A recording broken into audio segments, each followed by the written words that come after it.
Okay, you should just start by introducing yourself. Okay. I always get the giggles on this. Alright,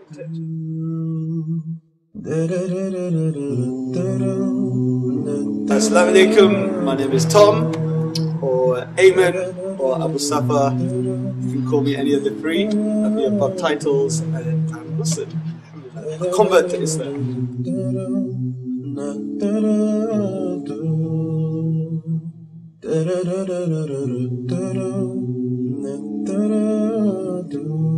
I used to live a life alone, living it just for me, and I had no idea this life would judge my eternity. I look at myself, and I wondered who created me. I had to open my heart. So my community before Islam, you could have said, was the hip-hop community in London. So I was from a very creative background.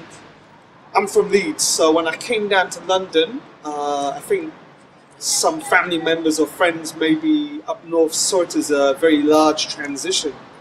But when I came down, it was very exciting. It was like the world at my fingertips, and I could pursue my passion, which was hip hop. And I was putting out records, touring, appearing on TV shows, radio stations, etc., etc.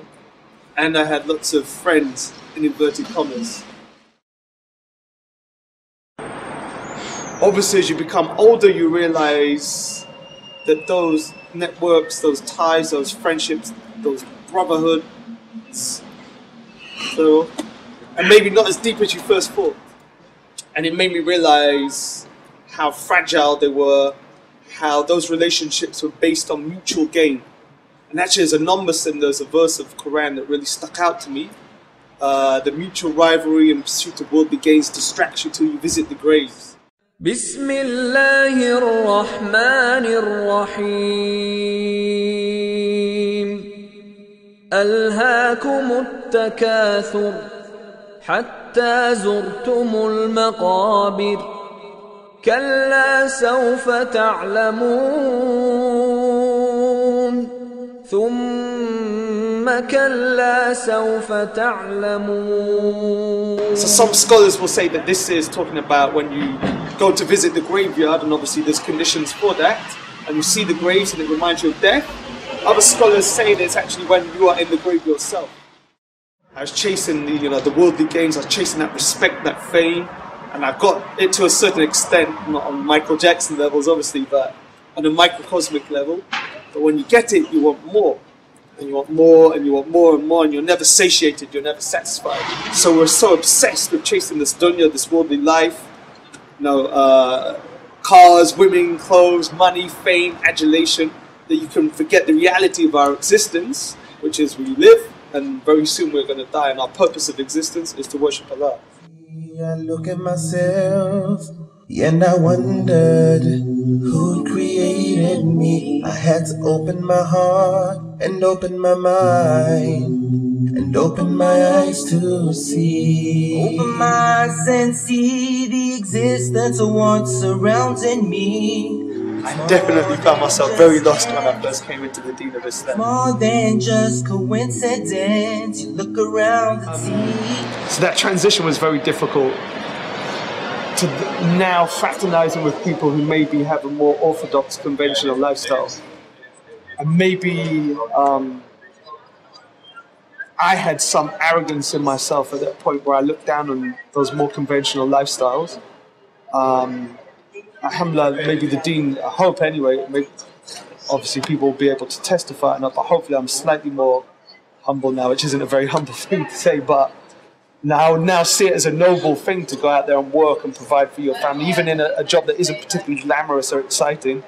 That's something, Rajulan as a man, you should be proud of. But when I came into the deen, I'd have looked down on those sorts of pressures. So for me to now fraternize with people like that, I found it very hard. I found I didn't have much in common with them.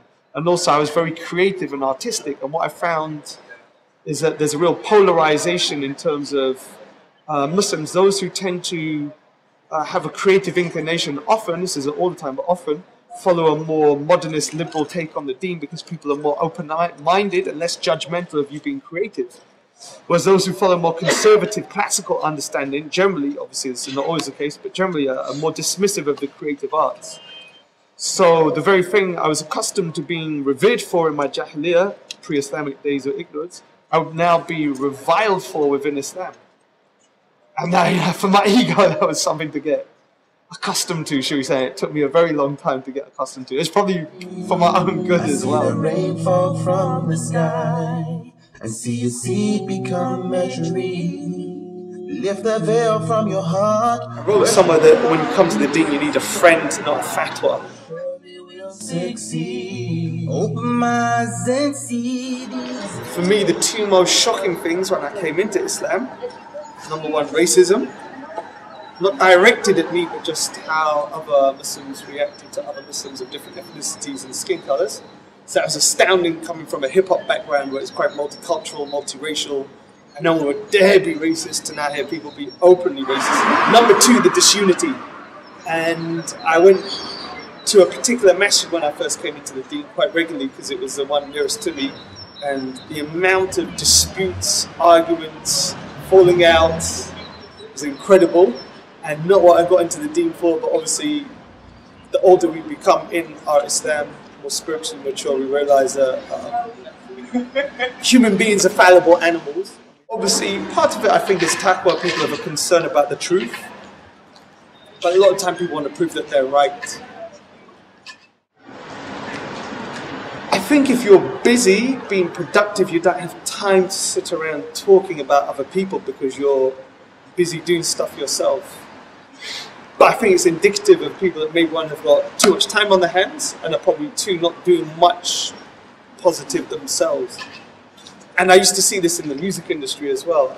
Alhamdulillah, Allah's allowed me to straddle two different subcultures and see the parallels between them and see how there are human patterns of behavior that manifest within specific contexts with their own argot, language, their own dress, their own rituals, but the mind state is the same. So when I was in the music industry, people would be debating, yeah, who's better, Jay-Z or Nas? Who's the better producer? Is it Madlib or JD, etc., etc.? Standing in record shops, wasting time talking about this.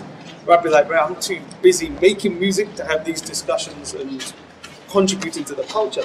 Similarly, when I came into the deen, you find a lot of brothers, I'm not sure how it is for sisters, but a lot of brothers will be sat around in masjids, debating, wasting time, arguing. And you know, we know that there is a special place reserved for people in paradise. I can't remember which level, but for those that leave behind argumentation, even if they're correct. But conversely, there are certain masjids in South London, which I won't mention by name because I always got a warm greeting there, and I was made to feel part of a community. So Lewisham, which is where I took my shahada with the imam there, Shakil, Brixton Masjid, and ironically these two masjids got vast amounts of converts. So I think there's a connection there in terms of understanding the strong support networks that are needed for these newcomers to the deen. West Ealing Masjid, again I found I was always made to feel welcome there. Morden Masjid. These four are the ones that stand out to me, and recently I went to Kingston Masjid as well, which really stuck out. One of the seven who is under the shade of the throne of Allah on the Day of Judgment is a person who meets another brother or sister, their sisters, for the sake of Allah. Loving someone for the sake of Allah is a very difficult thing. And generally that whole term, loving people for the sake of Allah, I think we use that really just to say, I love you for who you are. And maybe before Islam, you'd be a bit embarrassed to say to another guy, I love you, because of the connotations it has. But now you've got a religiously sanctioned expression where you could express love for someone. Really, is it for the sake of Allah? Is it because I like this guy because I can relate to him, he looks like me, he talks like me, has similar interests to me, so like, oh yeah, and he's practicing Muslim too. Do you see what I mean? There's a distinction. So I think really loving someone for the sake of Allah, you would have a deep relationship with a brother who you have nothing in common with in terms of lifestyle, in terms of aesthetic tastes, sensibilities, life experiences. You're purely loving him for his iman, and that is a proper difficult thing to do. So may Allah cultivate that in our hearts and allow it to be a means for us to be shaded under his throne on Yawm al-Qiyamah.